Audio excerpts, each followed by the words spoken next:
In the heart of Victorian England, a young woman from the humblest of origins dares to dream of practicing medicine, only to be met with the mocking laughter of a proud prince.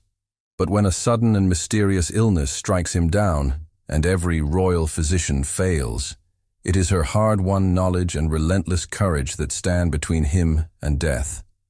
In the span of a single day, scorn turns to dependence, prejudice to respect, and a bond neither of them could have imagined begins to take root. The market swelled and breathed like a living thing, its sounds rising in warm, busy waves against the pale English sky. Wagons rattled over rutted cobbles, a fishmonger's bell clanged once, twice. A vendor laughed as though the morning itself were a marvelous joke. The air bore a mingled scent of fresh bread, wet wool, crushed mint leaves, and the faint sourness of horse manure. It was the kind of late summer morning that made colors sharper. The orange flash of carrots, the clean white of potatoes scrubbed and piled, the green fan of cabbages, and the polished sheen on apples set like small rubies in a wooden crate. She moved through it with a steady, cautious grace, a basket hooked in the crook of her arm. Her hands were stained at the fingertips from hours of scraping bark and crushing leaves to dry them, the stains permanent as the work that had caused them. Each coin in the small purse inside her bodice had a history of its own. An evening spent mending a neighbor's torn cuff by candlelight, a day of foregoing meat so she could sell the extra eggs, a dawn spent gathering marsh plants with cold mud leaching through her boots.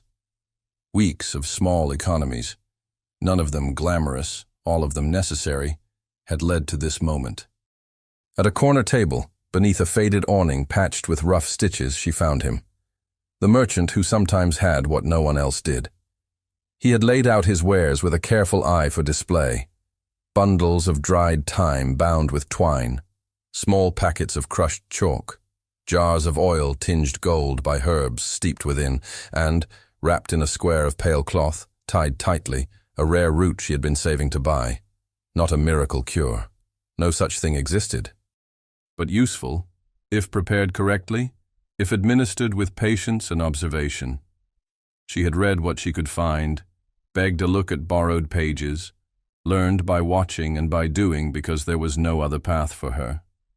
The root would help her finish what she had started with her calculations on fever reduction. It would help her practice safely. It would make the day's toils worth their aches. She examined it with the same deliberate attention she gave everything.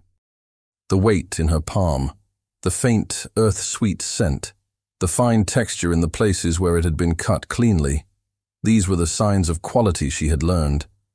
Her pulse jumped with a tight little thrill as she counted out her coins in the quiet shade of the awning. The merchant swept them into his palm, knuckles scarred and nails rimmed with dust, and tucked the root into the pale cloth and placed it in her basket as if to bless the transaction. She thanked him under her breath, relief breaking over her like warmth. A stir began at the far end of the square. Heads turned first, and then bodies. A ribbon of sound cut through the market's ordinary clamor, an authoritative trumpet of a horse, a call to make way. Somewhere in the middle distance, a child squealed and was shushed. The flow of the crowd changed direction, as if the entire place had shifted on a hinge. She glanced up. The royal party had entered the square. Not a grand procession. No gilded carriages, no foreign envoys with feathered hats, but the compact precision of a small retinue. A few mounted guards, a standard lifted high enough to clear the heads of men and awnings, the flash of red on a uniform sleeve. Hoofbeats rang off the stones in a rhythm that threaded into the beat of her heart despite her will. She drew back a little, not wanting to be close to that kind of attention, and gathered her basket closer under her arm. People bowed their heads, stepped aside. A vendor flapped his apron as though that alone might compose dignity out of a flurry. The horses passed at a measured pace. The young man at their center did not need a standard to announce him. The cut of his coat, the shine on his boots, the easy seat in the saddle, any eye could read the rank in the practiced poise of his body. His face was striking not only for its youth, but for the air of restless boredom that clung to it the way fine dust clings to new leather. He scanned the crowd as if it were a show staged for him. His gaze slid over faces and hats and bonnets, then caught on her as she was checking again the wrappings of her purchase. He slowed. It was the smallest gesture, yet the crowd reacted as if a command had been given, tilting away to create a little pocket of space where there had been none. She felt the prickle of attention along the nape of her neck. The basket handle pressed into her arm. The prince's eyes, surely he was the prince, and even if she did not know the exact line of his titles, it hardly mattered, rested on her hands and then lifted to her face. Curiosity there, and something else, amusement, lazy and bright. A guard murmured something to him, and he made an answering remark without looking away from her. It gave him pleasure, that much was obvious. The ritual of the comment offered, the laugh it would provoke from a subordinate, the way strangers would listen for wit from a mouth accustomed to being obeyed. His horse tossed its head. The prince steadied the reins with a light movement of his fingers and directed a question toward her, not unkind, not kind, simply amused. What would a peasant girl do with such a thing? The crowd leaned nearer in a subtle communal forward tilt. Not so very long ago she would have ducked her head and let the moment pass over her, but months of work had hardened something soft inside her and given it an edge. The words came before she could let fear choke them. She explained succinctly the root's characteristic properties, the way it could be dried and powdered, the way it worked on the body when the blood burned too high. She kept her voice level and low so it would not waver. There was nothing theatrical in the recitation. She spoke because she knew, and because he had asked. The prince's laugh came quickly. It was not cruel, but it was careless in the way only the sure can be careless.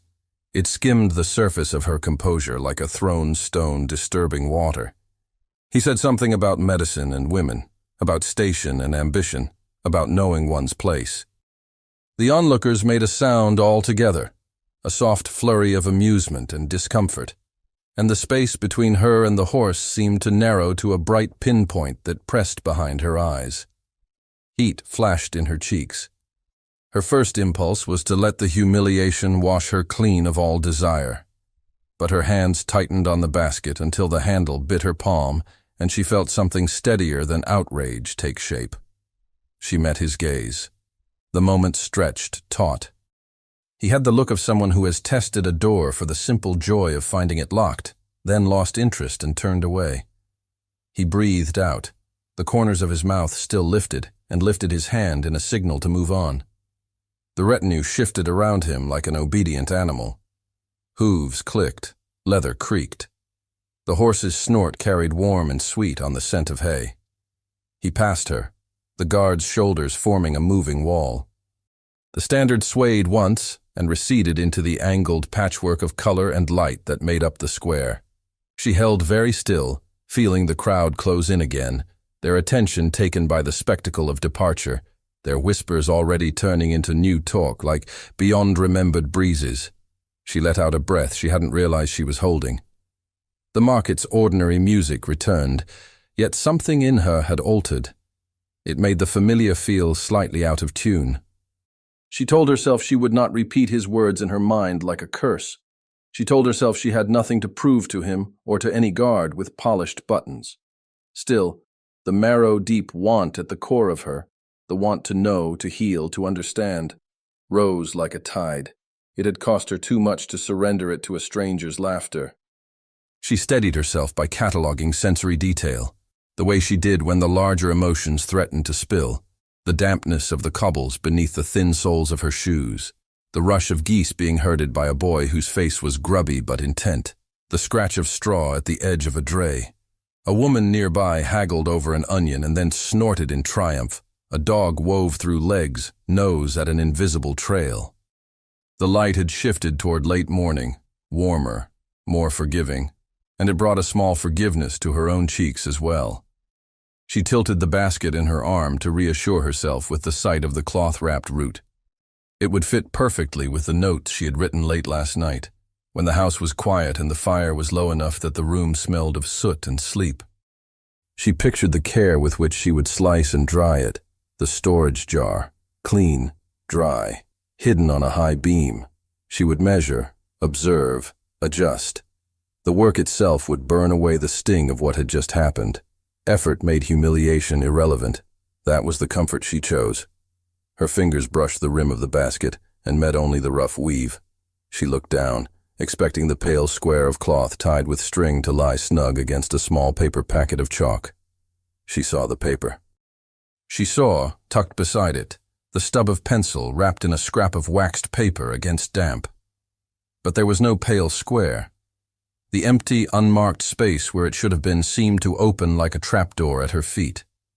She crouched automatically, searching the base of the stall, the ground just beyond the wooden table leg, and the narrow cracks between cobbles where small things fell and were lost to the slow sludge of mud. Her breath shortened and cooled in her throat. A gust lifted the edge of the patched awning and snapped it down like a warning. She stood up again, scanning the crowd as if the missing parcel might declare itself with a little flag. For a beat, she thought perhaps she had placed it somewhere else, in the pocket of her skirt, in a fold of the basket cloth. But she knew, with that same practical certainty that guided her through a world not made for her, that she had not. The merchant met her gaze, puzzled and a little wary, and shook his head in a way that said he would be no help. The laughter that had just stung her ears seemed to echo, distant and useless as a memory. She reached into the basket and felt only the ordinary weight of what remained, then ran her fingertips over the places where the cloth might have slipped, finding no reassuring texture, no knot. The crowd flowed past her in warm gusts, a river of bodies moving toward the space the horses had left behind, drawn by the story of their own proximity to grandeur. Somewhere a bell tolled the hour. Her heart thudded hard in her chest, once and then again, as she understood that the precious root she had saved for, bought, and carried with a protectiveness like prayer, was gone. The noise of the market swelled again, pressing in from all sides as she stood in the same patch of cobblestones where she had counted out her coins only minutes ago. The clamor of vendors haggling and customers calling over the noise seemed suddenly far away, like sound muffled by a closed door. All her attention was drawn inward, to the space in her basket where the pale cloth should have been, and outward, to the restless motion of the crowd that might have swallowed it. She crouched, ignoring the damp grit that clung to the hem of her skirt, and ran her gaze along the uneven ground. A scatter of onion skins, a trail of muddy boot prints, the remains of a broken jar glistening faintly in the sunlight, everything but the thing she needed. She searched the legs of the table, the space under a low wooden bench where a boy sat swinging his feet, and even the edge of the street where the cobbles met the churned ruts left by wagons. The merchant watched her, his arms folded loosely, his face calm with the resignation of someone who has seen countless small losses in a place where nothing remains still for long. "It was there when you left my table," he said, his voice matter-of-fact, though not unkind. But his gaze was already sliding to another customer who had stepped forward, clutching a string bag filled with carrots. She had no coin left to tempt him into further interest. She straightened and turned in a slow circle, eyes sharp for the flash of pale cloth among the sea of browns and greys. The thought came, unwelcome but persistent, that someone might have taken it deliberately. The royal party had passed close enough to stir her skirt with the sweep of a guard's boot, their horses pressing the crowd into uneven eddies. In the jostle, a nimble hand could have dipped into her basket, lifted the small bundle without notice, and vanished. The idea settled heavily in her mind, hardening her suspicion into something that felt uncomfortably like certainty. She began to retrace her path, weaving between stalls with her basket clutched close, her eyes scanning the cobblestones for any sign of the cloth wrapping. The scent of fresh bread pulled at her briefly as she passed a baker's stall, but she pressed on, refusing to be distracted. A sharp gust caught a sheet of paper from a vendor's ledger and sent it skimming past her ankles, startling her into a quicker pace. Every turn in the market brought her back to the same realization. There was no sign of the route. The royal guards still lingered at the edge of the square, the prince now some distance away, speaking to an older man in a dark coat. She approached one of the guards, a broad-shouldered man whose polished brass buttons caught the light, She explained, briefly, clearly, that something had gone missing from her basket during the procession. He listened with a polite but distant expression, then shrugged and told her she should keep better watch over her possessions in a crowd. His tone was dismissive, as if the matter were too small for the weight of his notice. Frustration pressed against her ribs. She turned away, her steps taking her toward the fringes of the square where the smell of hay and horse sweat hung in the air. The stables were just beyond a row of narrow buildings, tucked close to the road where the royal party would depart. She slipped into the shadowed lane leading to them, her shoes crunching over stray bits of gravel and straw. The quiet here was different from the market's roar, punctuated by the occasional stamp of a hoof or the low sound of a horse shifting its weight. Inside the stable yard, grooms moved between stalls, their arms full of harness leather and buckets.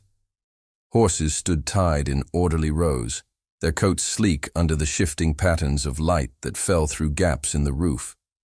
She kept to the edge, scanning the ground near the posts where tack and supplies were stacked. That was when she saw it. A scrap of pale cloth lying just at the base of a weathered post, its frayed corner fluttering faintly with each movement of air. Her breath caught. Even from a few paces away, she recognized the fabric. She stepped toward it, but before she could take more than 2 strides, a shadow cut across her path. A stable hand, tall and broad through the shoulders, came forward with a slow, deliberate tread. His gaze flicked to the cloth, then to her, and settled into a wary, narrowed stare. His sleeves were rolled to the elbow, showing arms roped with muscle from years of labor. The set of his mouth suggested that strangers in this place were a nuisance at best, a threat at worst. "What are you doing here?" he asked, his voice deep and edged with suspicion. His stance shifted subtly, so that he stood between her and the post where the cloth lay, the movement so practiced it might have been instinct. She opened her mouth to explain, but his expression did not soften. Instead, he glanced down once more at the scrap of cloth, then moved his boot to cover it. The smell of hay was stronger now, mixed with the faint tang of leather oil and the warm animal heat of the horses. Somewhere behind her, a bridle jingled as a groom led a horse past, the animal's breath puffing in steady, damp clouds. The stable hand didn't move. His weight settled squarely over the spot where the cloth had been. The distance between them was only a few feet, yet it felt as impassable as a locked door. The sounds of the market were dim here, the stable enclosing its own world of muted movement and guarded silence. She could feel her pulse in her fingertips, the tightness in her chest, making her breath shallow. The stable hand's eyes remained fixed on hers, and in that moment, she knew that whatever was hidden under his boot was not something he meant for her to have again. Then, over the scent of hay and the soft creak of leather, another sound intruded. The crisp, measured rhythm of approaching footsteps, lighter than the stable hands and unfamiliar in their cadence. The shadow in the doorway shifted, and she realized with a jolt that someone else was stepping into the stable. The stable hand's posture shifted almost imperceptibly at the sound of the new arrival. His shoulders drew straighter, his weight adjusted so that his boot pressed more firmly against the scrap of cloth beneath it. A flicker of something, wariness perhaps, passed through his eyes, but it was gone before she could name it. The figure who stepped into the stable was instantly recognizable. The young prince moved with the unhurried assurance of someone accustomed to space parting for him wherever he went. He carried no trace of the market's earlier amusement now. His face was composed, the faint lines around his mouth pulled taut. His boots struck the packed earth floor with a muted thud, each step measured and deliberate. The stable hand's expression changed in an instant. The narrowed suspicion vanished, replaced by a deferential stillness. He straightened, lifting his chin slightly, his hands falling to his sides in a posture that suggested readiness to obey. The boot, however, remained exactly where it was, the pressure on the hidden cloth unbroken. The prince's gaze swept the interior of the stable, lingering briefly on the line of horses shifting in their stalls. A flick of his gloved fingers signaled to a groom across the aisle, who began adjusting a saddle. Then, his eyes moved to her. She felt the weight of his attention, sharp and assessing. The air seemed to change temperature in the narrow space between them. Her first instinct was to look away, but pride kept her gaze steady. If he wondered why she stood there with an empty basket at her side, he didn't ask. His expression was unreadable, but there was something in the slight tilt of his head that suggested curiosity. Not the mocking curiosity of the market, but something quieter, more intent. For a heartbeat, no one spoke. The horses shifted, hooves scuffing softly against the floor. Dust motes turned lazily in the shafts of light filtering through the high gaps in the roof. Somewhere outside, a carriage wheel creaked as it turned. The stable hand broke the silence with a murmured question to the prince about one of the horses. His voice was respectful, almost overly so. The prince glanced at the animal in question, gave a brief nod, and stepped closer to inspect its flank. His attention moved away from her, but she noticed the stable hand's gaze slide back to her face, the challenge in it undisguised. While the prince ran his hand along the horse's side, the stable hand crouched briefly, his body turned away from the doorway. When he rose again, the scrap of cloth was no longer visible on the floor. The motion had been swift, practiced. In his hand, he now carried a small leather satchel, the kind worn soft by years of use. Without looking at her, he slung it over his shoulder. Her breath caught. She knew with the clarity of instinct that the satchel now held the bundle she had lost. It was too small to be the usual stable tools, too carefully taken. But here, in the presence of the prince and the watchful eyes of others, she could not accuse him without risking immediate dismissal, or worse. The prince finished his inspection, patted the horse's neck, and turned back toward the doorway. The stable hand stepped aside with a small bow of his head, his satchel shifting against his hip. She stood very still, her fingers tightening around the basket handle until the weave dug into her palm. As the prince walked past her, the faint scent of leather and clean wool trailed in his wake. He did not speak, though his eyes flickered toward her one last time before he stepped into the daylight. The stable hand waited until his back was turned, then shifted his stance, moving in such a way that placed the satchel squarely between them. She weighed her choices in the space of a few heartbeats. Confront him here and risk drawing unwanted attention, or let him go and try to follow him later. The latter seemed the only option with any hope of recovering the route. She stepped back slowly, keeping her gaze fixed on his face for as long as she dared. The stable hand gave no sign that he noticed her retreat. Instead, he turned toward a stall farther down the row, speaking in low tones to another groom. The satchel remained on his shoulder, the strap tight against the breadth of his back. She slipped out of the stable into the brightness of the afternoon. The sudden light stung her eyes, and the noise of the market, though somewhat faded at this end of the square, felt jarring after the muted air of the stable. She turned toward the nearest corner of the building, positioning herself where she could watch the entrance without being obvious. From here, she could see the movement inside only in fragments. A shifting shadow, the flash of a polished buckle, the dark curve of a horse's flank. She waited, the minutes stretching, her pulse quickening with each step and voice that reached her ears. When at last the stable hand emerged, the satchel was still in place, the strap pulled snug across his chest. He glanced once toward the market, then toward the road leading out of the square. She eased herself into the flow of people moving in that direction, careful to keep her distance. He walked with a purpose that made his broad frame easy to follow. The satchel swung slightly with each step, the faint creak of its leather just audible when she drew a little closer. The air carried the scent of horse sweat from the stables and the sharper tang of coal smoke from chimneys beyond the square. She told herself to keep her focus on the weight and shape of that satchel, on the way it shifted against his back. Yet each time he glanced over his shoulder, her heart gave a quick, tight jolt, certain he might have caught her in the act. When he reached the edge of the market, he slowed briefly to adjust the strap, scanning the street ahead as though choosing his path. She pressed herself into the shelter of a doorway, half hidden by a rack of drying laundry. The stable hand took a step forward, then another, turning down a narrow street lined with brick buildings, whose windowsills overflowed with geraniums. She waited just long enough for the distance between them to stretch, then stepped out to follow, her eyes fixed on the bobbing arc of the satchel's strap as it disappeared into the shadows of the lane. The narrow street swallowed her in its cooler air, the high brick walls on either side casting long, slanted shadows across the cobblestones.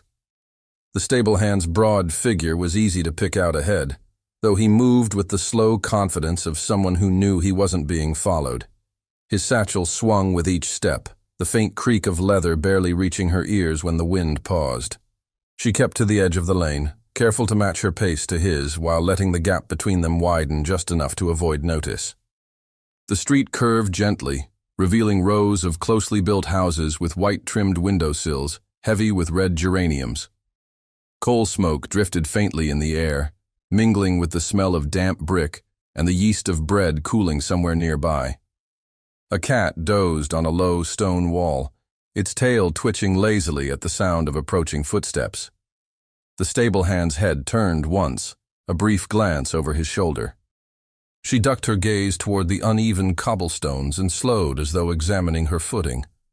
When she lifted her eyes again, he had resumed his steady pace, the satchel bumping lightly against his hip. He turned down a narrower alley, branching off the main lane.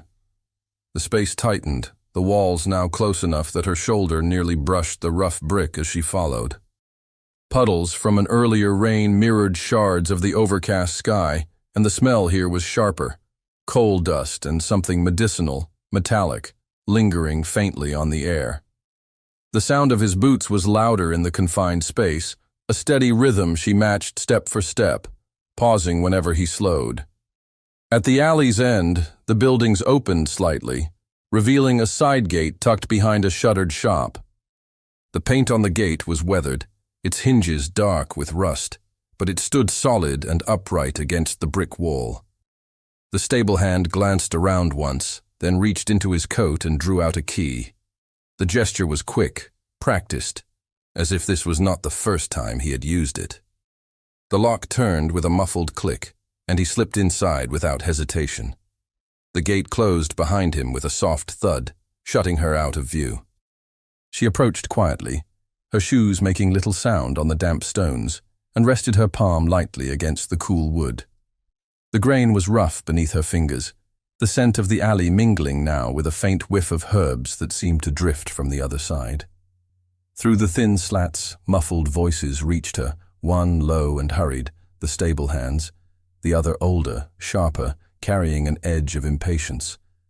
She could not make out full sentences, only the rhythm of exchange, the way the older voice occasionally cut across the other like a knife slicing through cloth. Her heartbeat quickened.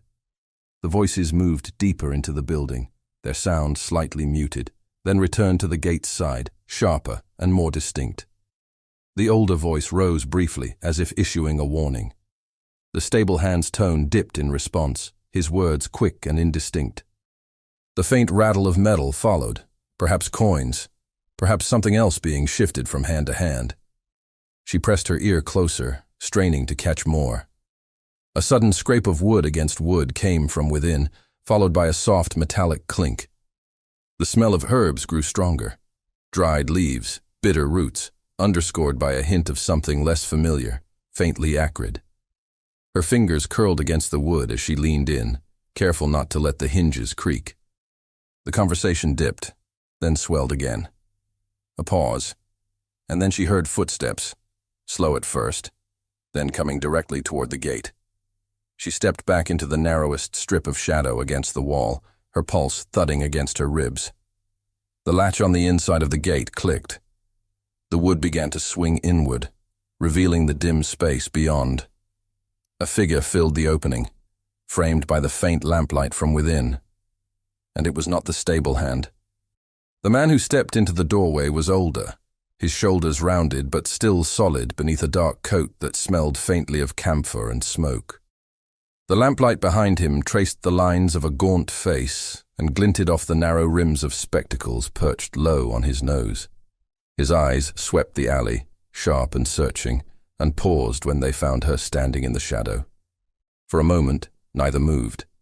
The sounds from inside the shop had quieted, the stable hand's voice no longer audible. Only the faint hum of a fly against the lamplight and the soft drip of water from a gutter broke the stillness. The man's gaze held her in place, weighing, measuring, as if deciding whether she belonged in the narrow space between the gate and the wall. She stepped forward enough to be seen clearly, her hands at her sides, the basket still hooked in the crook of her arm. Her voice felt tight in her throat as she explained that she had lost something of value to her, and had reason to believe it might have found its way here. His expression didn't soften. If anything, the slight tilt of his head suggested a guarded calculation.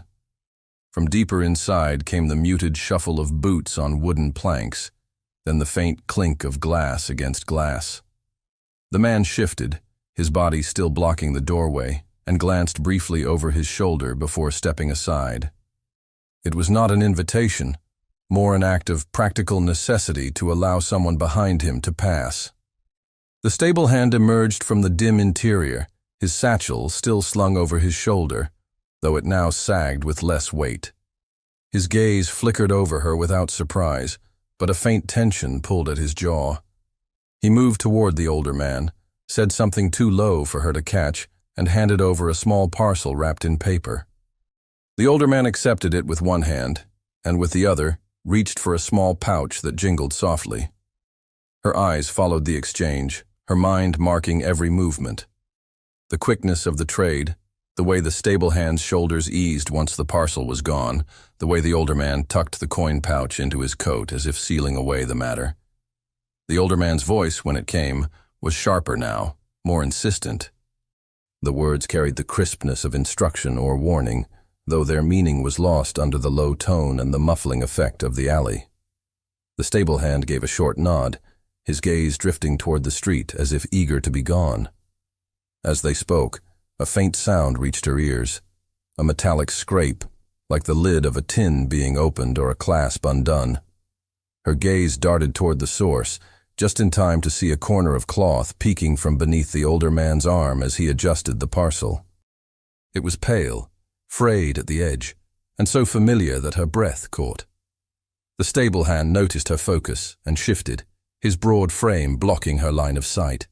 A shadow passed across his features, half warning, half challenge. She took a step closer, her pulse tightening in her throat. The older man seemed oblivious to the silent exchange, preoccupied with securing the small parcel under his arm. Yet as he moved, the faint scent of dried herbs and earth, herbs that had once been hers, rose into the damp air of the alley. A flicker of voices came from the interior again, distant but distinct enough for her to hear the words, "the prince," and "symptoms." Her stomach tightened. The stable hand replied quickly, his tone low and hurried, but she couldn't make out the full sentence. The older man's expression darkened, as though the answer had not pleased him. The sound of boots scuffing against the floorboards inside drew closer to the doorway, as if someone else might be joining them. The older man turned sharply, his coat flaring slightly, and reached for the latch on the gate as though to close it. She didn't move back this time. Every instinct told her to stay rooted where she was, to catch whatever truth might slip through in the next breath. The latch lifted with a clean, deliberate motion, the wood beginning to swing toward her. From inside, a shadow loomed, stretching across the threshold as the faint lamplight wavered. The figure that stepped forward stopped just short of the doorway, the outline of his frame cutting off the view to the room beyond, and in that instant, she realized he was looking directly at her. The man in the doorway was not the stable hand, nor the older merchant, but someone entirely different, tall, straight-backed, dressed in the dark livery of the Royal Guard. His coat, fitted close to his frame, bore polished buttons that caught the wavering lamplight. His eyes fixed on her instantly, narrowing in a way that conveyed recognition, though she could not recall ever seeing him before. He stepped forward, the wooden gate swinging wider as he closed the distance between them. The faint scent of leather, cold air, and a trace of horses clung to him. Without preamble, his hand came down on her arm, not roughly, but with a firm grip that allowed no thought of refusal. "You're coming with me," he said, his voice low but edged with authority. The older man in the coat stiffened, but did not intervene, his lips pressing into a thin line. The stable hand's gaze flickered between them, his jaw tightening. For a heartbeat, it seemed he might speak, but the guard's presence commanded silence. She felt the warm press of the guard's fingers through the fabric of her sleeve, guiding her away from the gate and back into the narrow alley. The air outside the shop felt sharper now, tinged with the distant noise of the market and the faint clatter of hooves from beyond the lane. They moved at a clipped pace, her shoes skimming over uneven cobblestones slick with recent rain. She tried to ask where they were going, but the guard's silence was unbroken except for the rhythm of his boots. The alley opened into a wider street, where the distant shape of the royal procession loomed. The square had thinned of common shoppers. The market's earlier energy was fading into the measured movements of the prince's attendants. Carriages stood waiting, their polished sides reflecting the pale afternoon light. Horses shifted, snorting softly, their breath steaming in the cool air. The guard did not slow until they reached a smaller carriage near the rear of the line. Its door stood open, the steps lowered.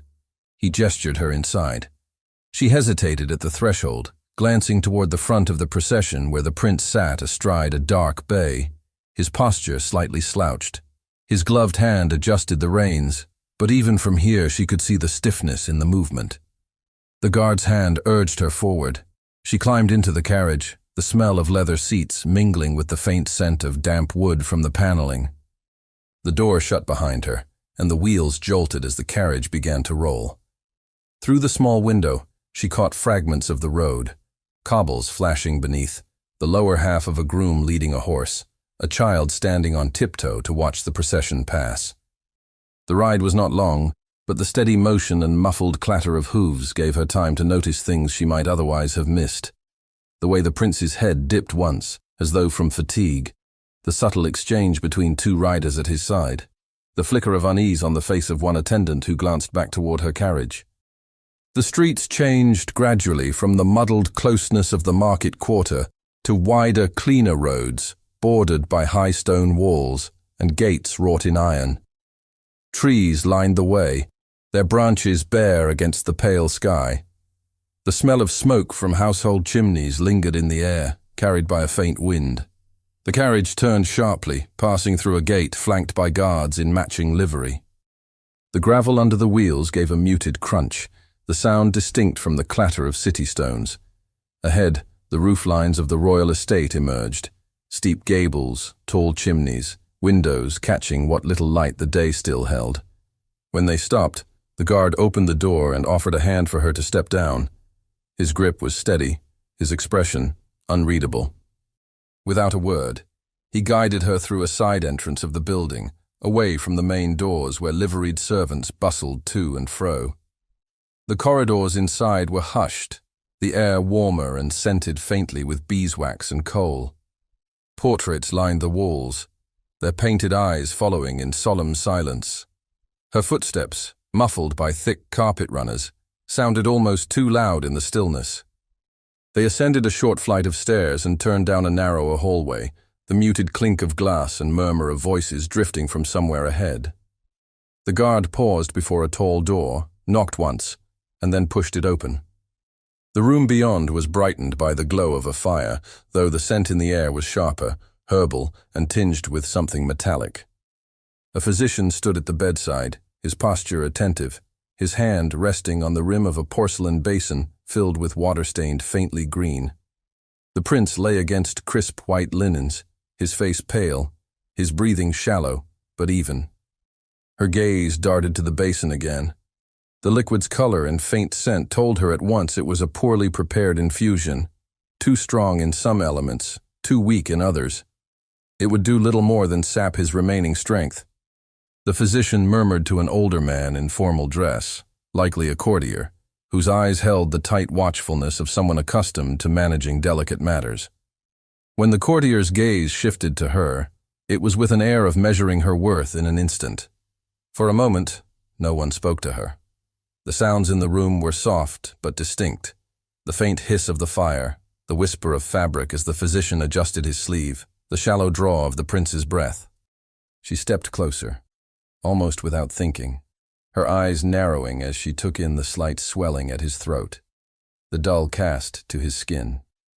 The symptoms wove themselves together in her mind, each detail clicking into place alongside the scent from the basin.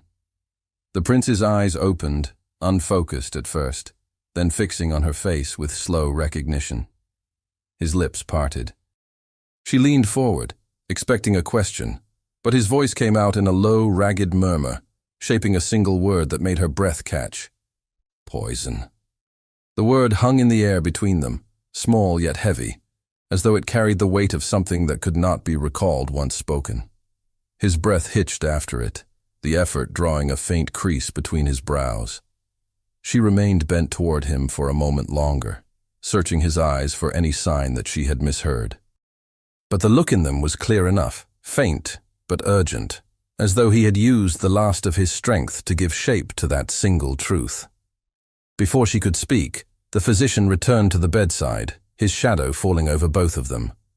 He adjusted the quilt at the prince's chest, glancing at her with a professional detachment that dismissed her presence as swiftly as it acknowledged it. The courtier drew closer as well, his hands clasped neatly behind his back, his eyes shifting from the prince to her, with a question unasked but plainly visible. The moment dissolved under their watch. She stepped back, allowing the physician room to work, though her mind was far from still. If what the prince said was true, the herbs in the basin were useless. Worse, they might be doing harm. Poison was a thing that worked quickly or slowly depending on its source, but always it demanded precision in response. Precision these men clearly did not have.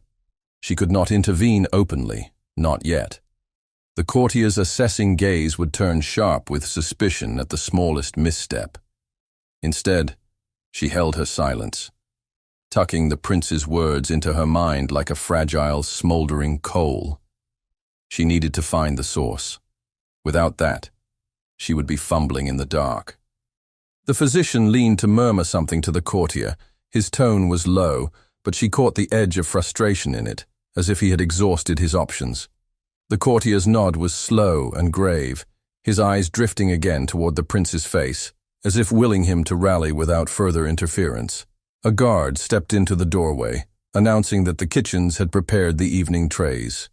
The courtier excused himself, the physician following after a final glance at his patient.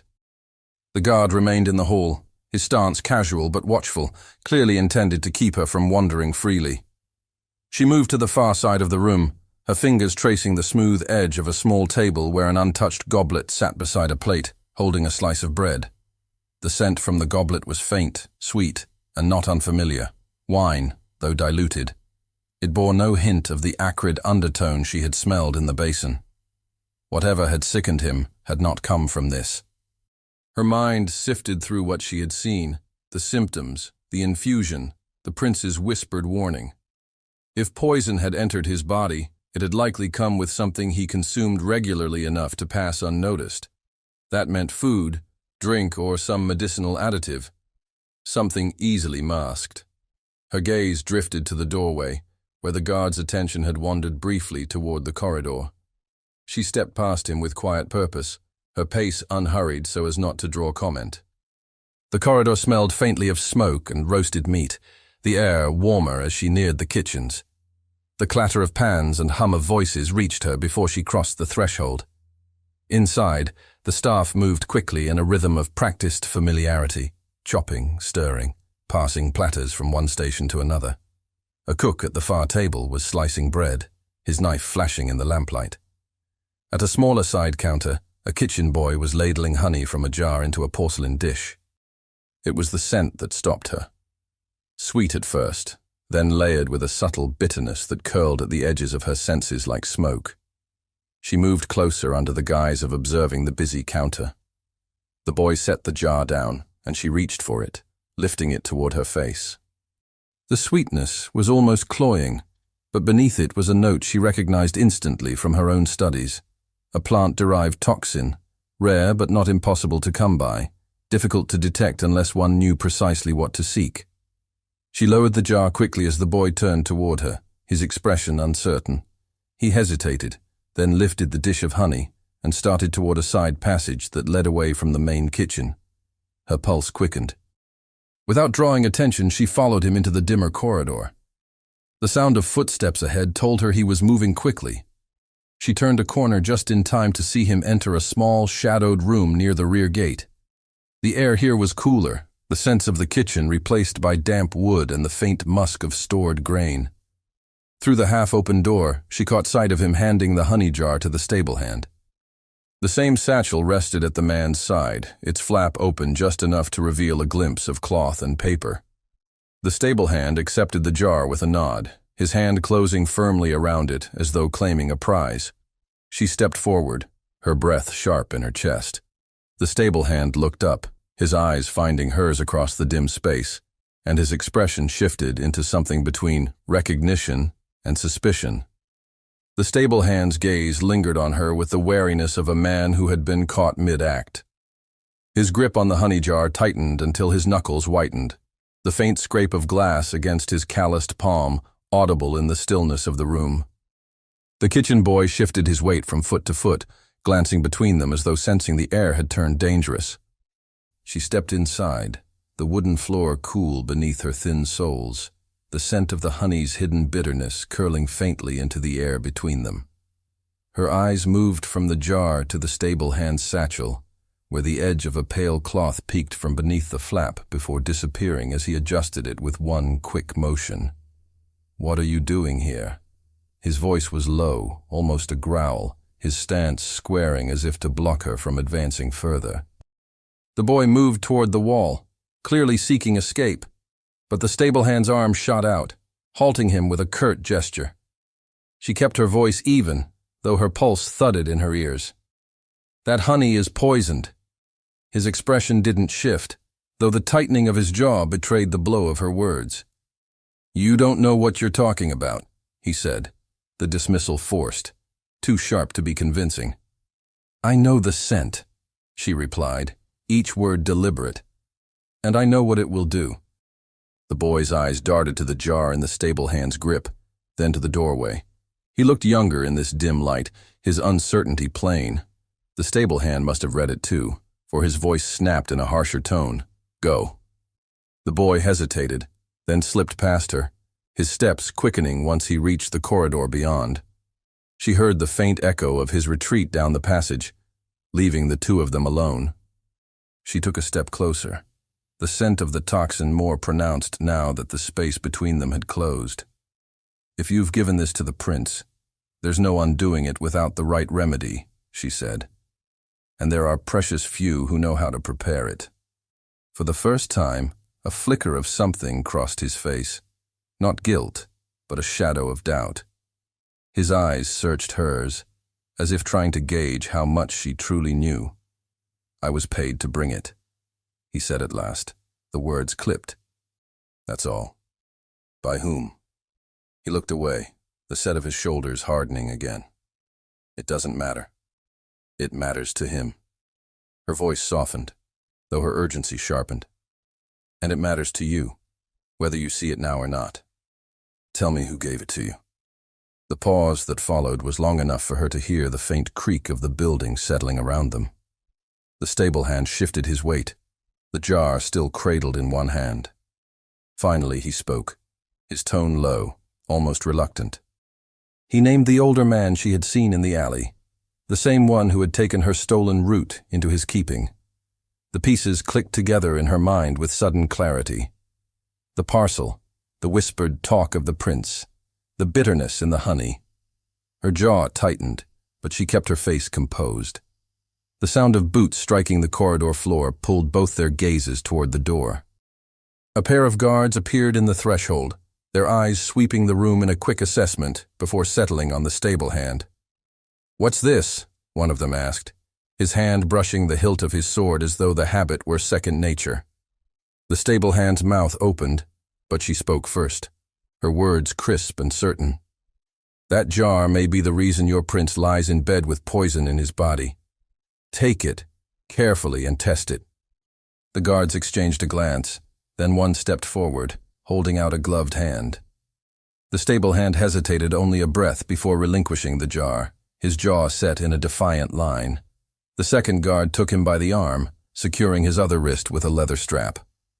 "You'll answer for this," the man said, his tone flat, without anger.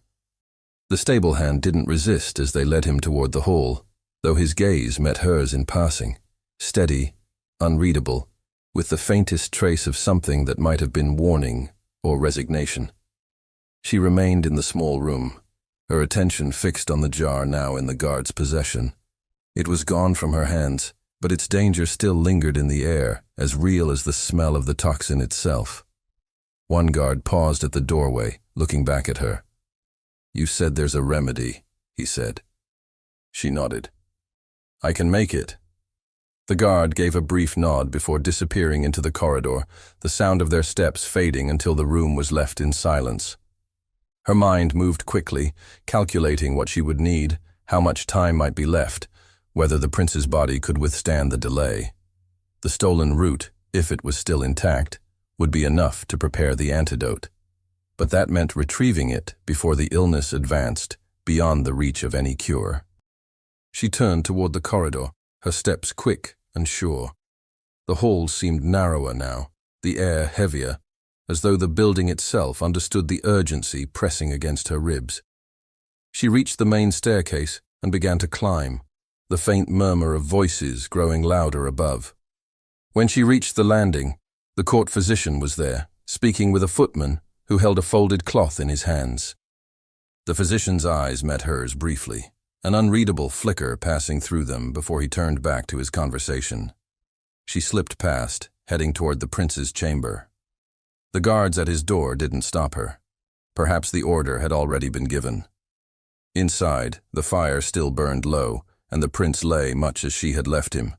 Paler now, his lips dry, the shallow rise and fall of his chest more labored.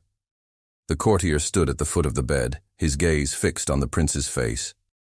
He looked up as she entered, his eyes narrowing in thought. "What have you found?" he asked. "The source," she said simply, "and the means to counter it." His mouth pressed into a thin line, but he gave a single curt nod. "Then do it." Her pulse surged, both with urgency and the weight of the task. She moved to the bedside, already picturing each step of the remedy in her mind. But when she reached for her basket to retrieve what she needed, her hand closed on nothing but the empty weave of its bottom. Her fingers searched the basket again, as though the missing root might have somehow reappeared between the weave, but the hollow space mocked her with its lightness. The courtier's eyes followed her movements, his gaze tightening as he seemed to realize the implication. "It was stolen earlier," she said, her voice steady despite the twist in her stomach.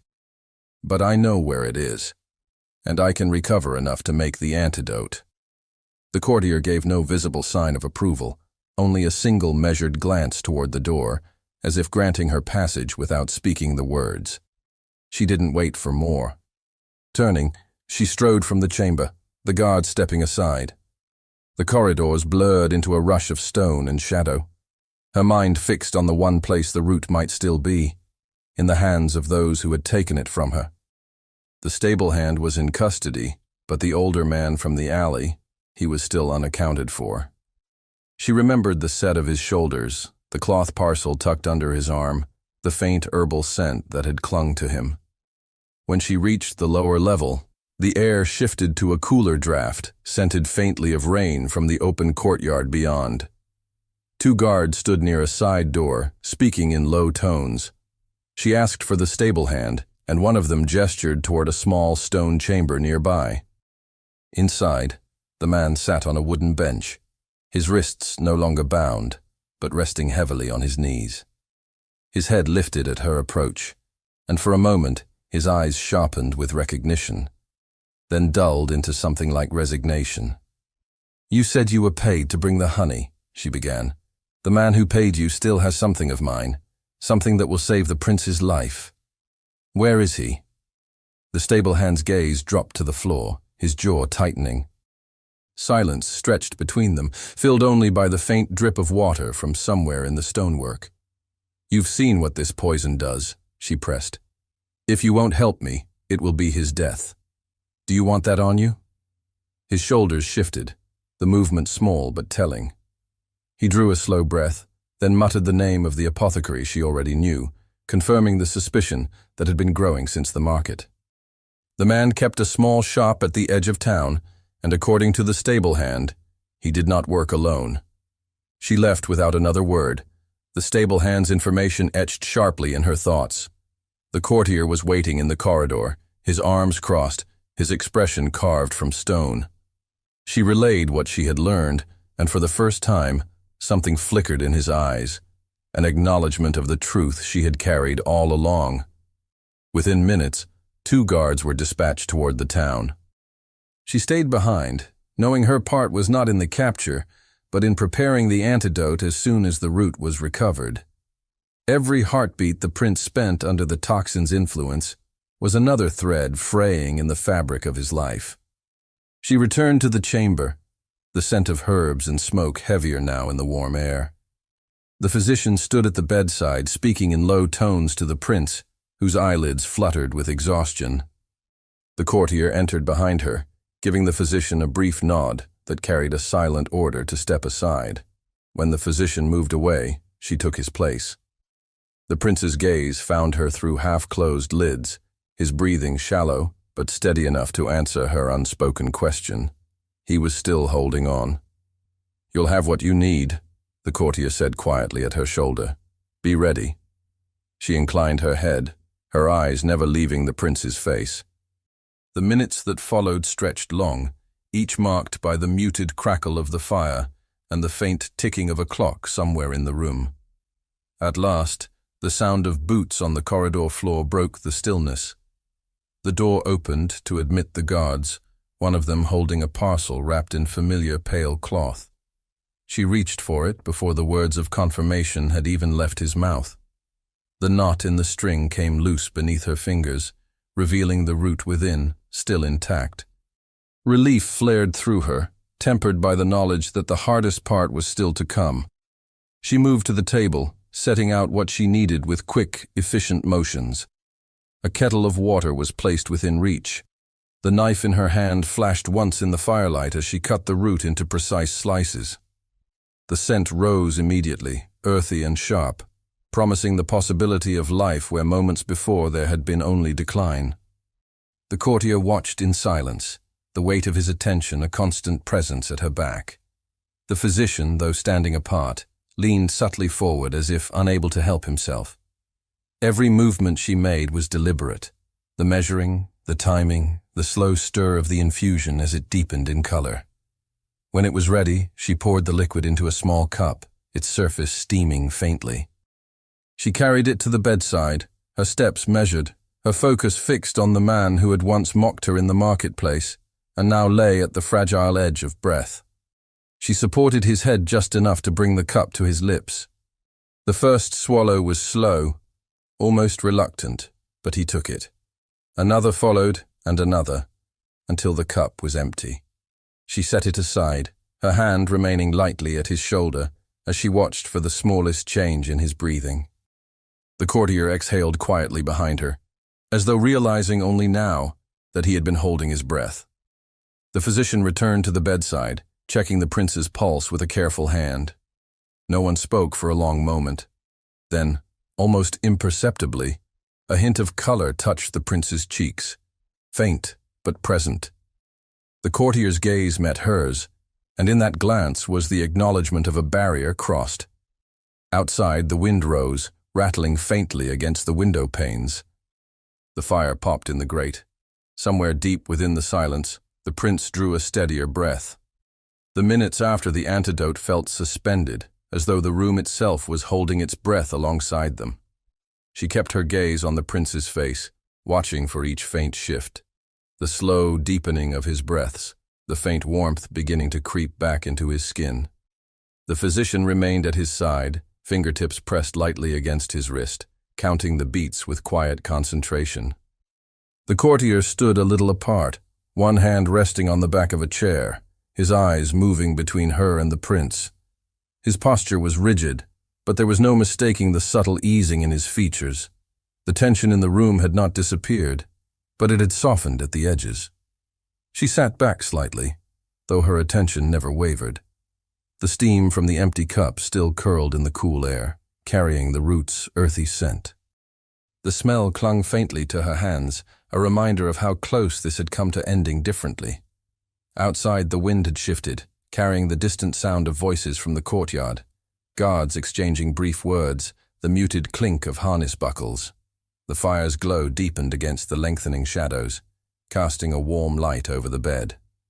The prince stirred. His eyelids lifted with effort, but his gaze was clearer now, holding hers with a steadiness that hadn't been there before. She leaned forward, not speaking, unwilling to break whatever fragile thread was pulling him back toward the living.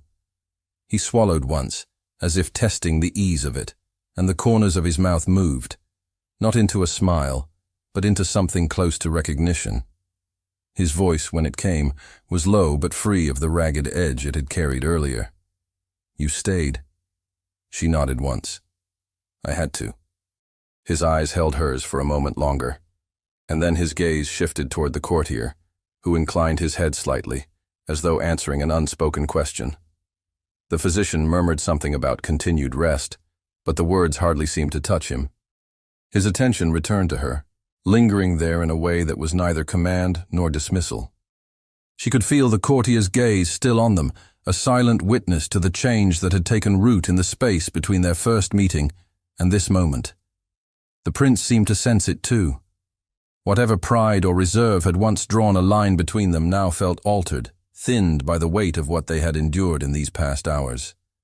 The fire popped softly, and in its glow she noticed how the pallor in his face was giving way, little by little, to a healthier flush.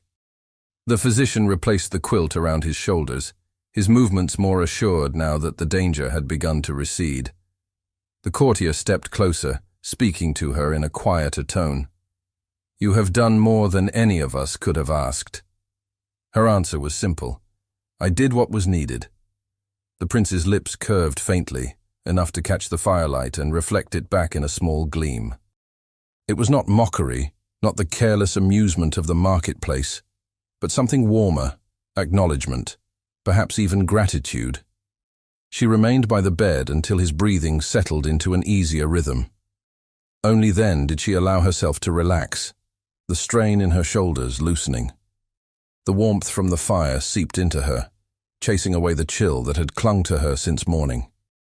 When she finally rose, intending to step back and give him space to rest, his hand lifted slightly from the quilt. The movement was small, but it was enough to still her. She reached forward, her fingers brushing lightly against his, not to take his hand, but to let him know she had understood the request unspoken. The quiet between them was no longer filled with tension.